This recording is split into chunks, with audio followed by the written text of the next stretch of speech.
Recorded live at the Center for Spiritual Living in Portland, Oregon. We have many resources available for our online audience on our website at csoportland.org. Our mission is to open hearts, ignite minds, and make a difference. If you'd like to support our center and its video podcast, you can donate online at csoportland.org. Allow us to become part of your extended spiritual community. Wherever you are on your spiritual journey, you are most welcome at the Center for Spiritual Living. For more information, visit csoportland.org.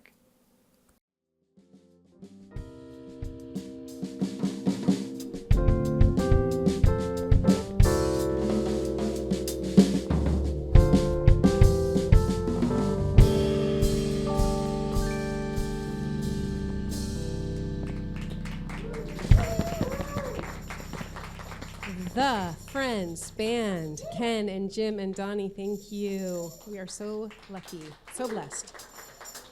So I invite you, good morning everyone.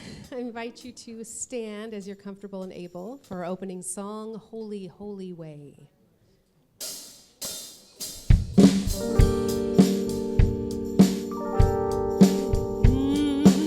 Oh, let me love in a holy, holy way. Let me love in a holy, holy way. Oh, let me love in a holy, holy way. Let me love in a holy, holy way. Oh, let me know that love is all around. Let me know that love is all around. Oh, let me know that love is all around. Let me know that love is all around. Oh, let me love in a holy, holy way. Oh, let me love in a holy, holy way.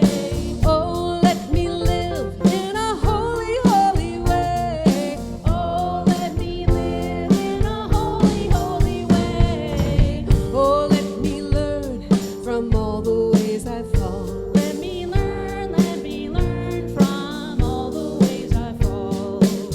Oh, let me know that love can heal us all. Let me know that love can heal us all. Oh, let me walk each day a little wiser. Let me walk each day a little wiser. Yes, let me walk each day a little wiser. Let me walk each day a little wiser. Oh, let me love in a holy, holy way. Oh, let me love in a holy, holy way. Oh, let me live in a holy, holy way. Oh, let me live in a holy, holy way. Oh, let me love in a holy, holy way. Let me love in a holy, holy way.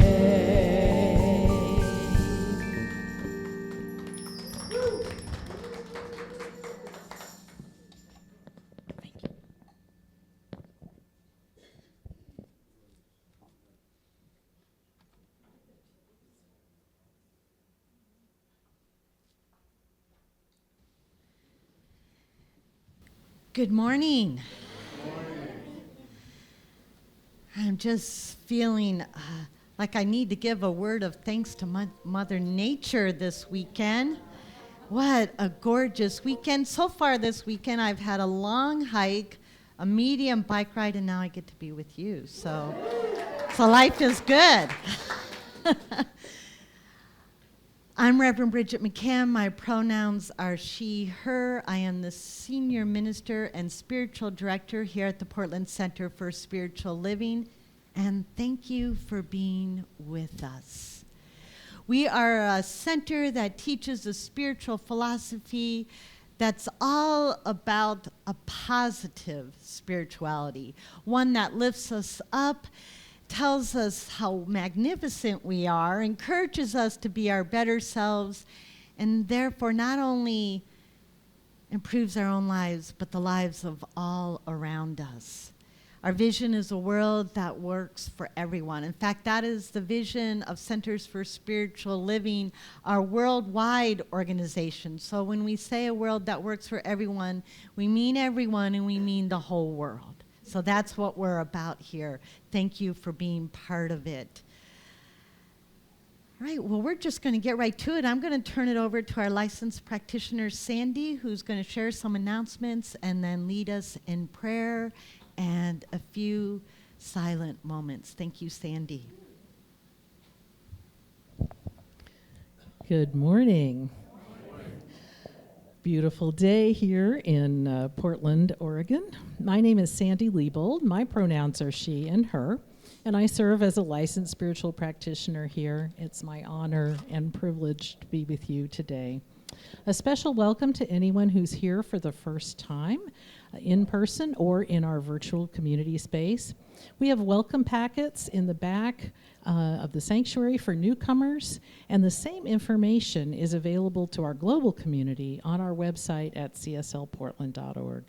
Either way, I encourage you to learn more about who we are, what we stand for, and how we might serve you.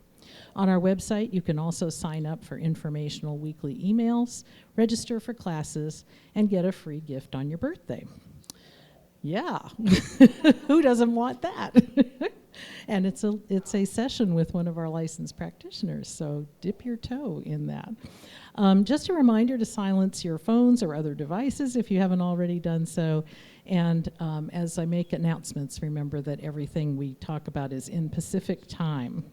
So I notice that several people have tropical and or Hawaiian gear on today. And so that's good to know you have those things, and maybe you even have another one, because next Sunday, August 3rd, is our special Sunday service with our teens and young adults featured along with Reverend Bridget.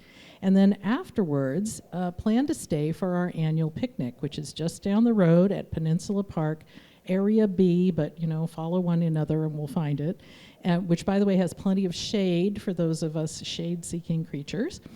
The center will provide burgers, veggie burgers, and hot dogs, and everyone is asked to bring a side dish. Please sign up now, which you can do online or at the back of the sanctuary, to say whether you can help with setup or cleanup and note what side dish you'll be bringing. The picnic will be a multi-generational event with the teens providing an art project for us.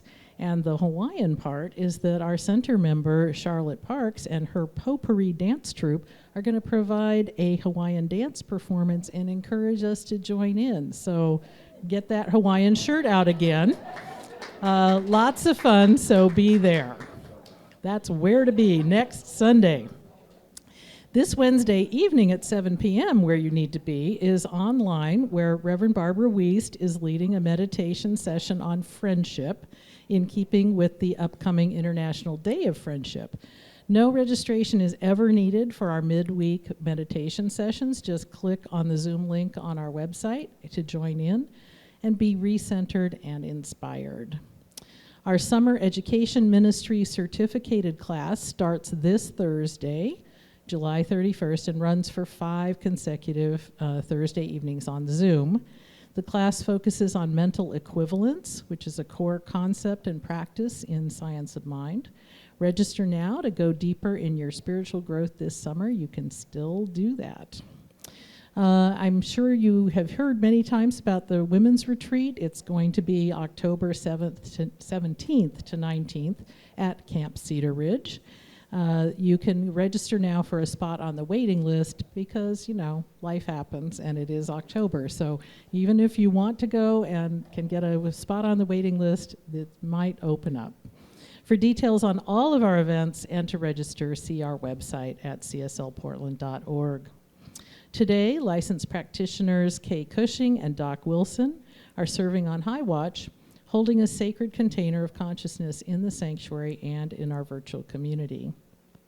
Today, our talented music director, Lauri Jones, is providing our special music. Yay. Backed by our wonderful Friends Band, who at least one or two are wearing Hawaiian shirts. And thank you all for sharing your time and talent with us. Today's message, A Life of Purpose, is by our own senior minister and spiritual director, Reverend Bridget McCann. Our flowers are courtesy of Kat Jacobs. So now I invite you to sit back and relax, because somewhere between this beautiful spiritual community, the music and the meditation and the message, I know is exactly what your heart came to receive.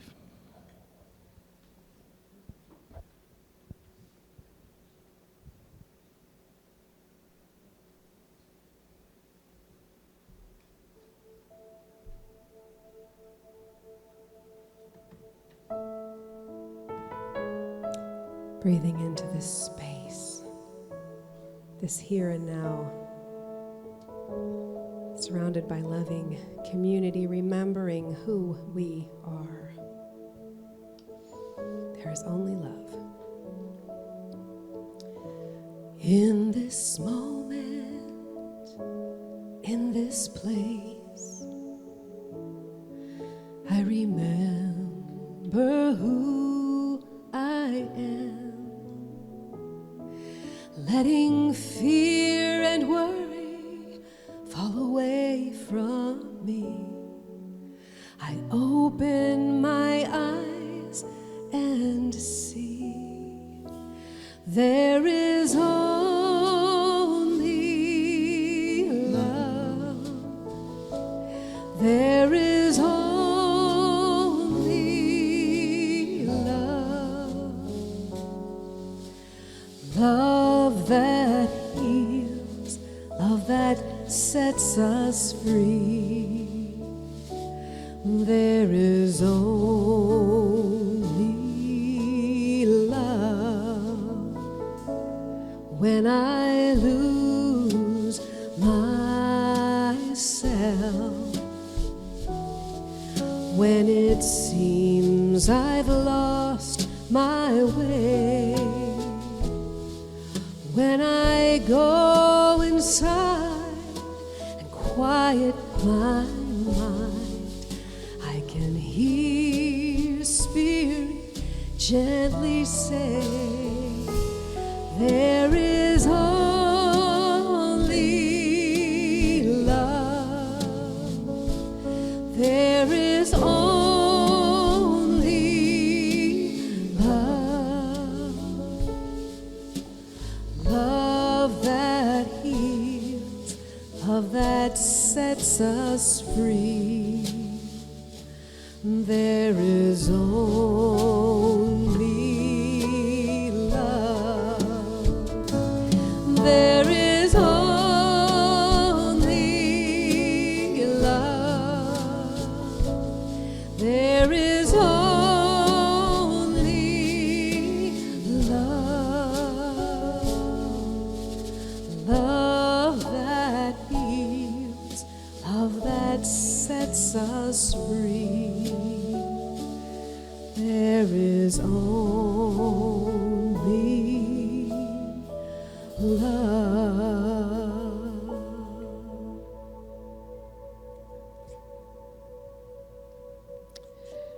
And so in this moment, I invite you just to lean into, breathe into that truth, that there is only love.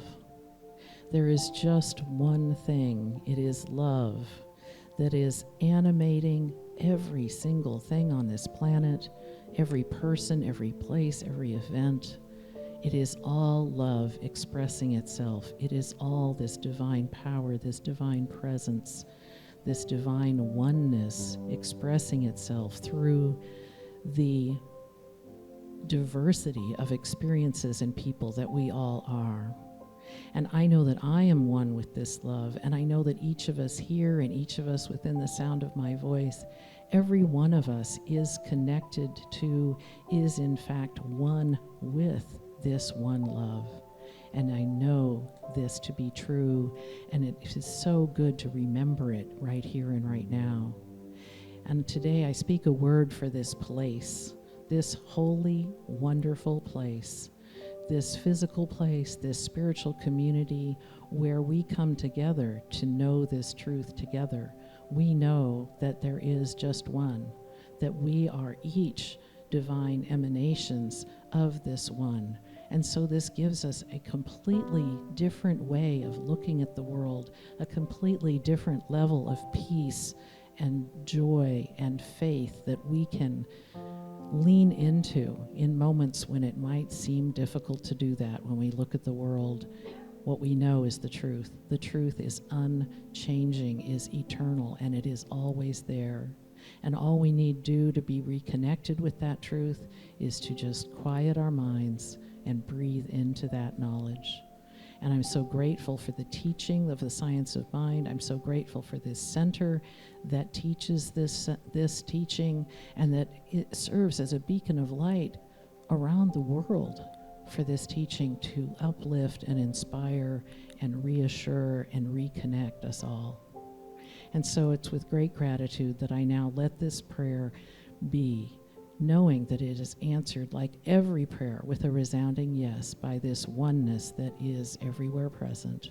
And so I say, blessed be, thanks be, and together we say, and so it is. And now I invite you just to stay for a few moments of silence in this place where we know who we are.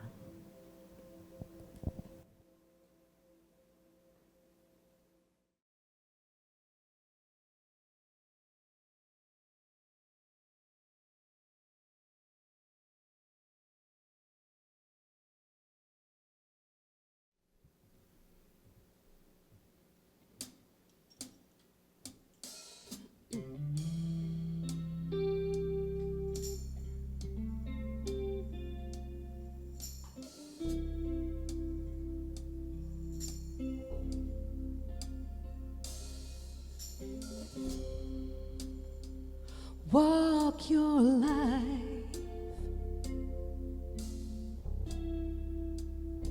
walk it proud, sing your song, sing it out, hear the music deep inside, playing in your soul. Just listen to the melody. It knows the way to go. Cry those tears, pour them out,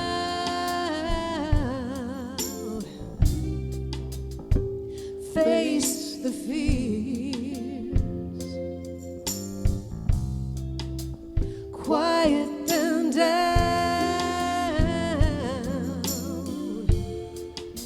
It might not be the way you planned, or what you think looks right. You gotta let your brave and faithful heart, let it take you through the night. Oh, oh, oh. Walk your life,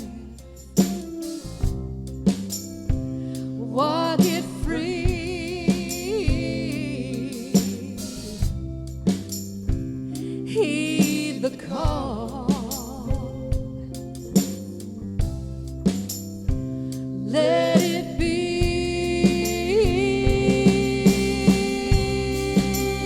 let it be, yeah, yeah, just let it be.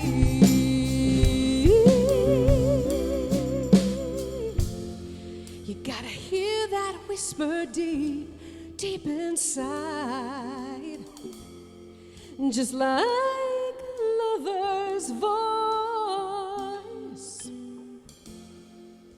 no matter what your life has been. Oh, you get to make the choice, to make the choice to walk your life.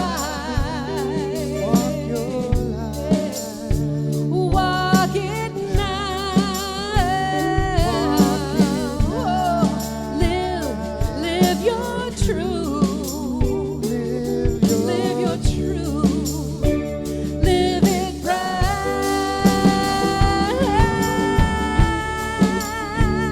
Walk your life. Yeah, live your life. Oh, love your life. Love your life, 'cause it's your life.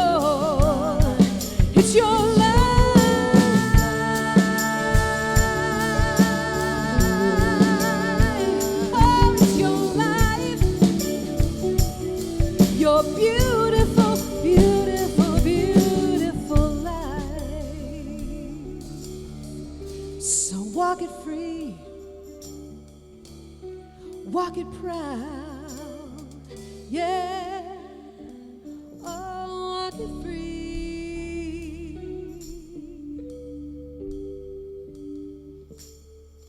Yeah.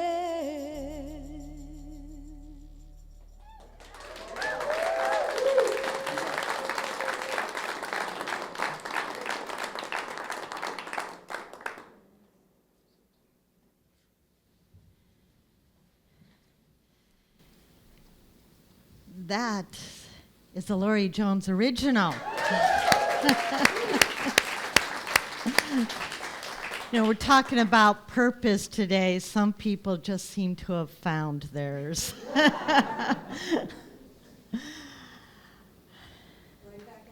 Oh! She said right back at you, in case those online didn't hear it. Thank you.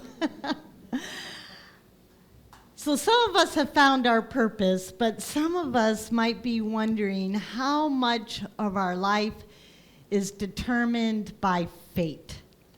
How many of our life events are going to happen no matter what we do? It's inevitable. There's a plan for our life, and whatever I do, it doesn't matter because there's a plan and it's just going to go like that plan, right? I see some of you going, I don't think so. And some people, instead of calling it fate, they might call it God's will. My life is controlled by the will of God, and God being all powerful, certain things are going to happen no matter what I might want to say about it. Which might make us wonder, when we meet that special, perfect, right somebody, was that fate? Or did we make it happen? If we secure the perfect career, the perfect job, was that God's will? Or did I create that? How much control do we have over our lives? If you've been around here for more than 5 minutes, you know that the answer, there's no spoiler here, the answer is we have quite a bit of control over our lives. And yet there are still those who kind of approach life with that fatalistic attitude. What difference does it make what I do? What's meant to happen will happen. Doesn't matter what I do. That's not what we teach around here. We actually teach quite the opposite. If you look in The Science of Mind, written by our founder, Ernest Holmes, and you look in the glossary, you'll see under the definition of fate, we don't teach about fate. Fate is not a real thing. Instead, we believe in cause and effect. So we don't teach fate in the sense of your life is going to happen just the way somebody else intends it to happen. There's nothing you can do about it. We don't teach that. We instead teach that we get to create our lives, and that our consciousness, our thoughts, attitudes, and beliefs have a lot to do with creating our life. So, of course, the next question is, does that mean spirit or God has nothing to do with it? No, that's not what that means. Because we don't just create our lives, we co-create our lives with the Spirit within. It's not all just up to us. We co-create with the Spirit within us. And as our founder, Ernest Holmes, said many times, we are not automatrons. I think nowadays he would say robots, or we're not a product of AI or something. But in his day, he used the word automatron, meaning we don't come into this life totally pre-programmed, and that program is going to play out no matter what we do. Another way to think about it is we are not puppets. There's not someone else or something else that has all the strings and they're just jerking us around to bend to their will. Instead, we get to co-create with the Spirit within. We get to choose what to do with our lives. And when we choose what to do with our lives, that means we're taking responsibility for our lives, which means some people rather go the other way. They rather go with the whole idea of fate because it's a lot easier. If it's all fate, if it's all just left up to God, no matter what I say or do, then I don't really have to take responsibility for my life.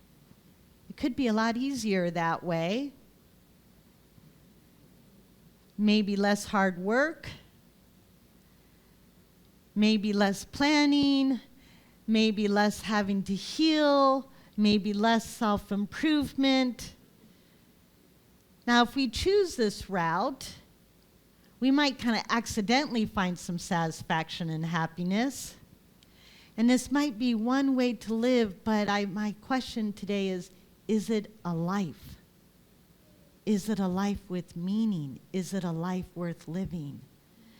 I propose today that the better approach would be, instead of leaving it up to fate, to find our purpose and then use our co-creative powers to make that purpose come alive. This is a way to have a life that is more meaningful, more satisfying. This is the path to that self-actualization, living up to our full potential, becoming all that we can be, and having a life with meaning. So we want to find our purpose if we want to have a full life. The 12th century Catholic priest and mystic Saint Bernard had a sign over his door that said, "Bernard, why are you here?" Because he wanted to be daily reminded, I am here for a purpose, and I never want to forget that. I want to remember that and live that. Bernard, why are you here? Don't forget. The researcher Bronnie Ware, in her book, The Top 5 Regrets of the Dying, shares that the top regret amongst those who are aware that they're dying is not having had the courage to live the life they knew they were destined for. Not having had the courage to fulfill their purpose, which is why Wayne Dyer reminds us, don't die with your music still in you. Don't die with your purpose unfulfilled. Don't die feeling as if your life has been wrong. Don't let that happen to you. As the author Robert Byrne puts it, the life or the purpose of life is a life of purpose. Now, let me be clear about what purpose is not. Purpose is not making a lot of money. Purpose is not climbing the ladder of success, gaining prestige, dying with the most toys, although that could be quite fun. Right? Now, these might very well be byproducts of living our purpose, but they are not the ends, and they are not what gives us meaning. A true purpose will have elements of love and service, because our true purpose does come from the Spirit within.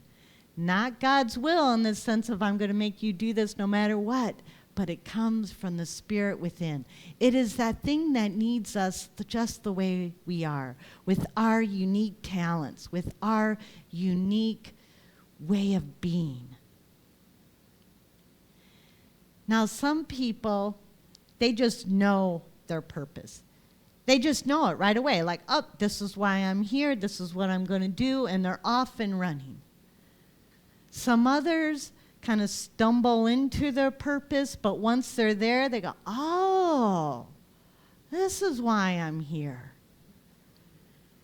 And then there are others of us, and I'm in this category, it takes us some time. We need to dedicate some time to some deep listening, communing with the Spirit, spending some time in the stillness so we can hear that still small voice that guides us. And we do this communing with the Spirit with no agenda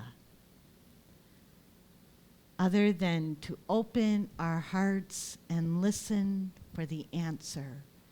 What am I here to achieve? What is my purpose? For some of us, we might have to do this for months. We might have to do this for a long time. But no, you will get an answer.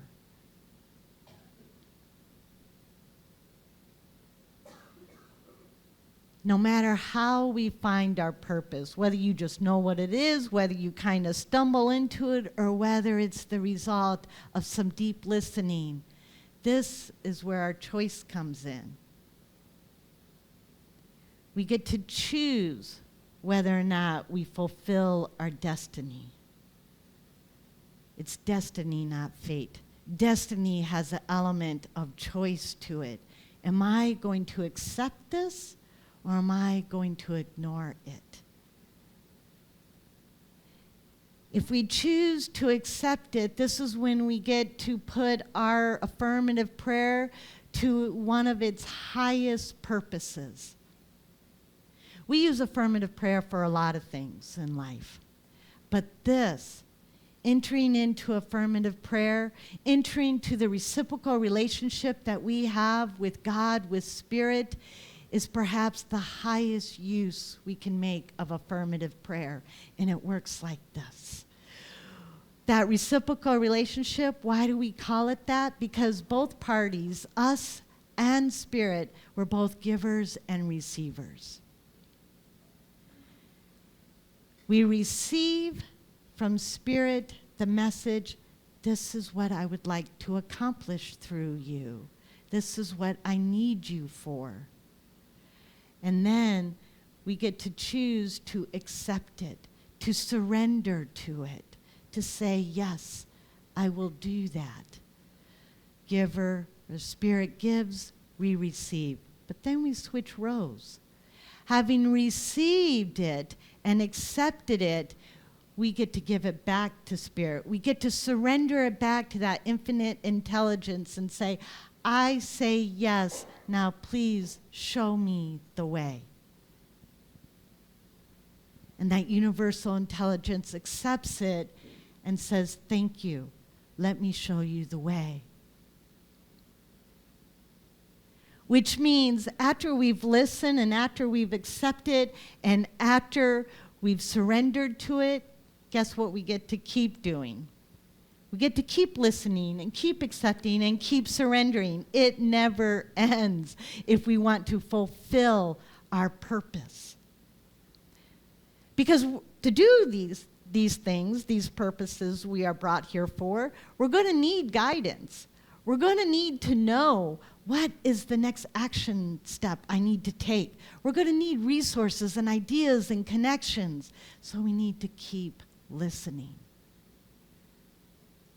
Now, this is a lot like our GPS systems in our car. We've all had this experience, right? You're on your route and then we choose to make a wrong turn.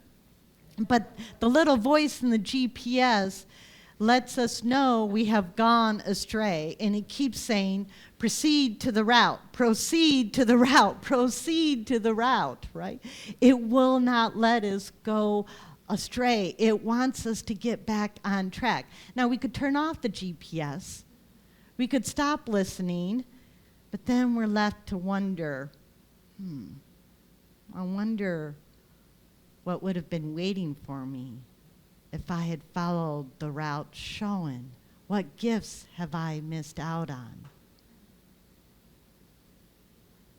Howard Thurman gives us a hint at one of these gifts. He says, don't ask what the world needs. Ask what makes you come alive and do that. Because what the world needs is people who have come alive. If we say yes to our purpose, we will not only come alive and fulfill our beautiful lives, but we can rest assured that it will meet the world's needs. Now, some of this can be a little scary, right? There's some risk in doing this. It might disrupt our entire lives. You might be asked to move across the country from a home you loved for 25 years. Just saying, right? But it's worth it. We might be called to leave our comfort zones. We might need to learn new things. We might need to do some forgiveness work. We might need to heal old wounds so that we can be prepared to live our purpose. But the rewards are great, and we will be led along the way for everything that we need. Thomas Troward, one of our early New Thought teachers, said, any anxious thought as to the means to be employed in the accomplishment of our purpose is quite unnecessary. If the end is already secured, then it follows that all the steps leading to it are also secured. If we accept our mission, then we can be assured that we will not only have everything we need, we will create a beautiful lives for ourselves and for others. Tim Hernandez is one of those people who kind of stumbled into his purpose in 2010. Tim is a professor at the University of Texas in El Paso. He's a poet, an author, an investigative researcher, and in 2010, while investigating something else entirely, he ran across a newspaper article about a plane crash in 1948 in Los Gatos Canyon of California. Everyone on that plane perished, 32 people. 4 American citizens and 28 Mexican braceros. Mexican braceros, they are people who were invited here by our country in a contract to work on our farms. And 28 of these people were being returned to Mexico after having completed their contract. The 4 Americans, their bodies were returned to their families. The 28 Mexican braceros were not returned. Instead, they were buried in a mass grave with a plaque that said, 28 Mexican citizens who died in an airplane crash near Coalinga. That's all it said, no names. When Tim read this newspaper article, he's like, I know this story. It sounds familiar. And then he made the connection. This story was the inspiration for Woody Guthrie's song, Deportee, Plane Wreck at Los Gatos. Woody Guthrie wrote the song in 1948 after noticing that the newspapers across the country, when telling about the plane crash, named the 4 Americans, did not name the 28 Mexicans. They were just called deportees. When Tim made this connection in 2010, he knew, I must find their names. I must find their families and make contact with them. This would become his life's mission. First, he went to the cemetery, looked in the register there. There were 28 entries, but they only said Mexican nationals, no names. He went to the Hall of Records in Fresno. He found a list of 28 names, but being a Spanish speaker, he knew immediately that the list had a lot of mistakes in it. A lot of misspellings, a lot of Spanish surnames were turned into Italian surnames, and a lot of surnames were turned into middle names. And he knew what was the source of that. As is the cultural tradition, many Mexican citizens have 2 last names, their mother and father's last name. But Tim could tell right away when he looked at this list that a lot of those surnames were turned into middle names.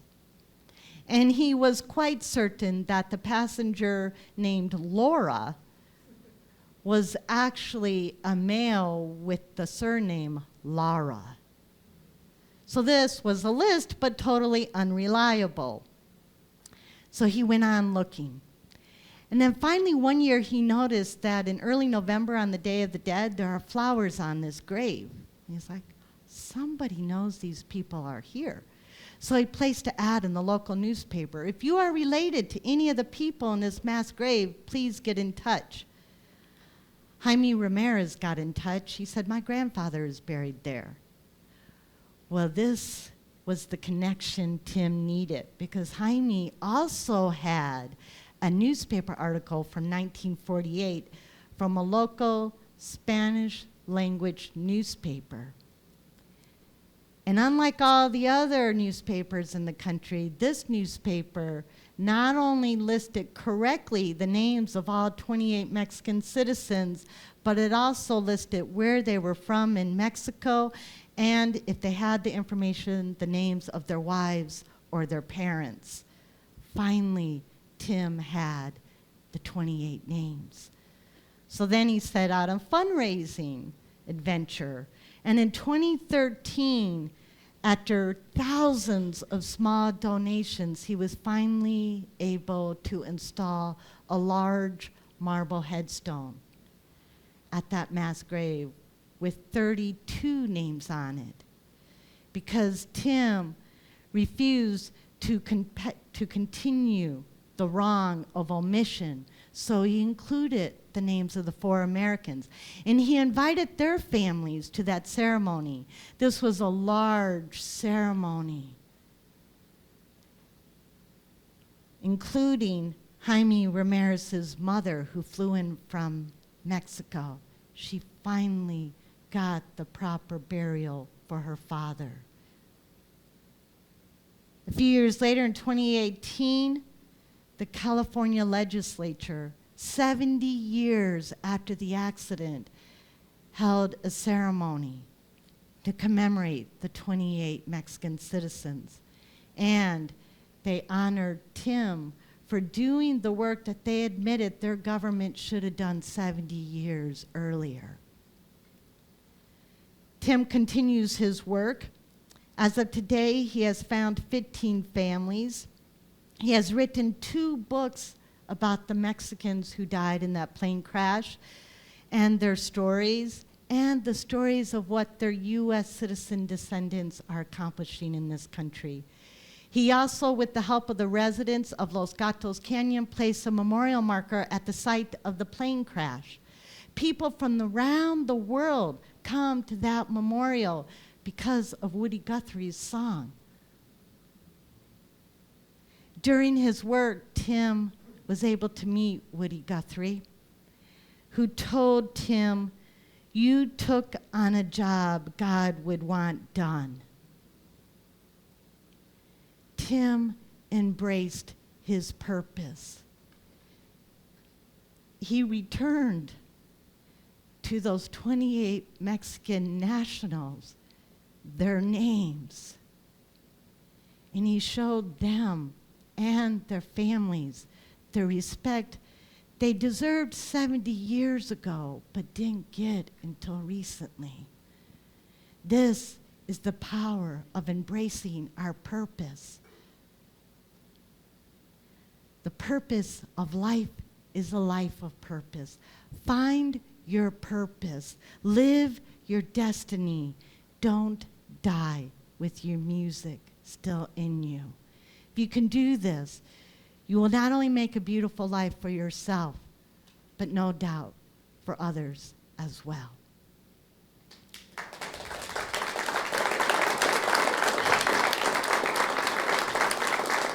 Thank you. I learned that story of Tim from Latino USA podcast that I discovered through NPR and have been listening and supporting now for many years. You might want to check it out, Latino USA. Let's pray. I invite our practitioners and ministers to stand with me and to take this prayer into their consciousness as well.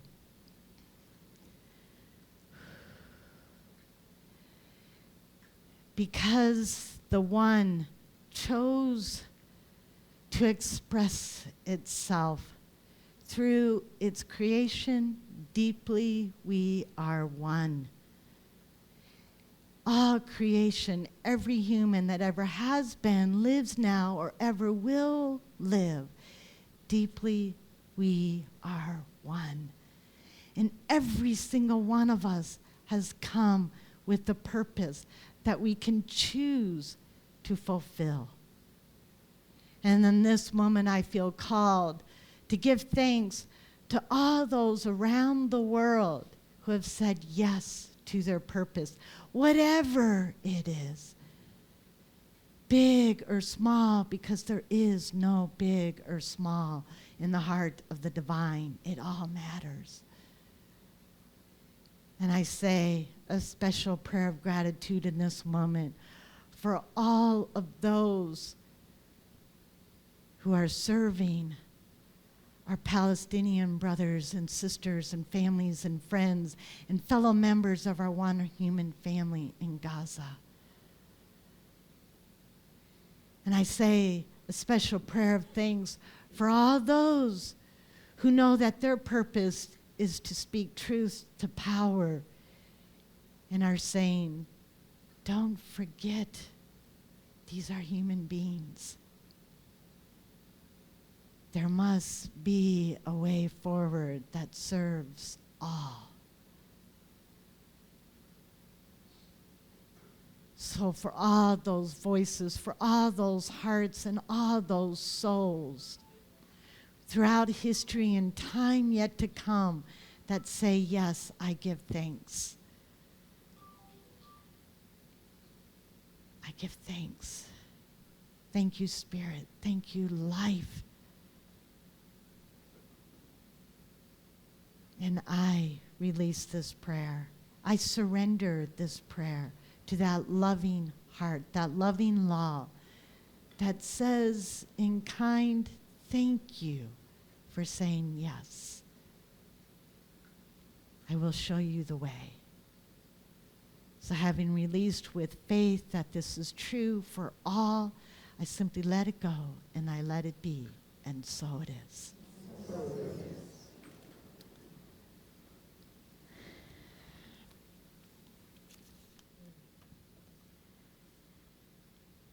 And now it's time for our sacred giving.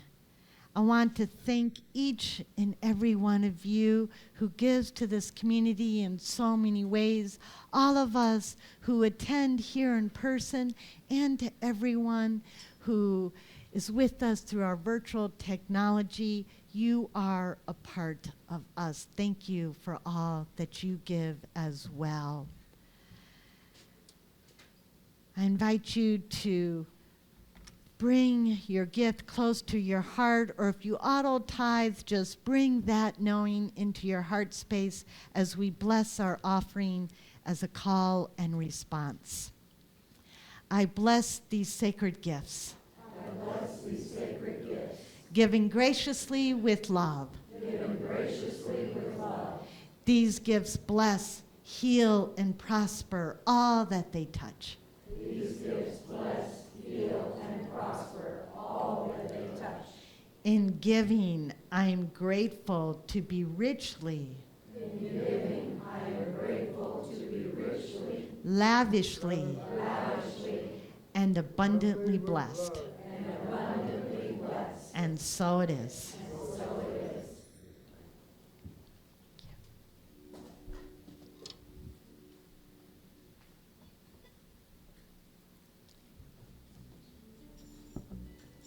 Thank you, Rev Bridget. It's just beautiful.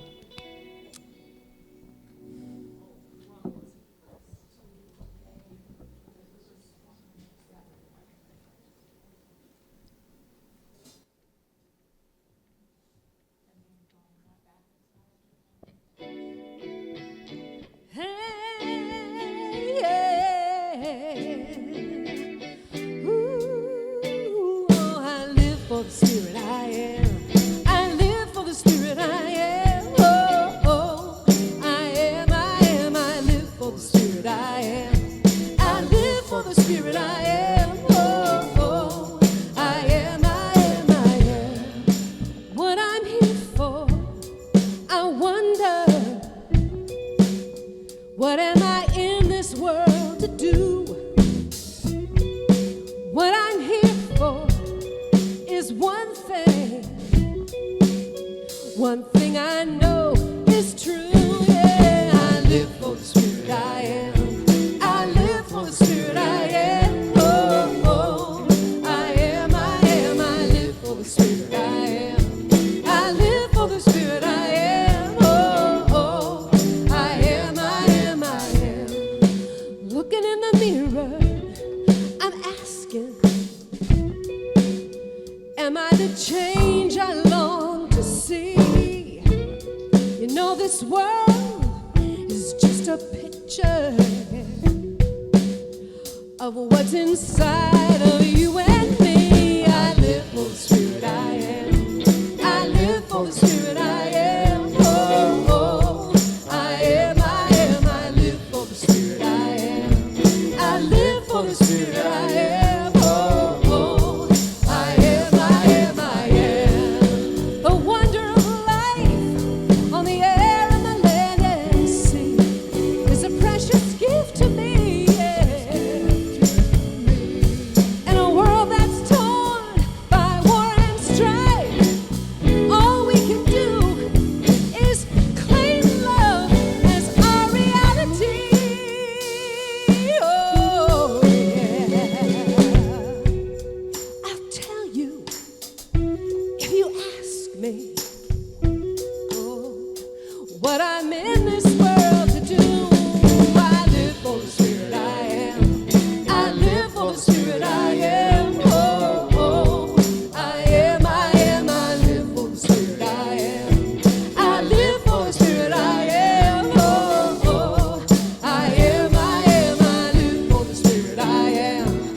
I live for the spirit I am. Oh, oh, I am, I live for the spirit I am. I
hope you enjoyed today's podcast.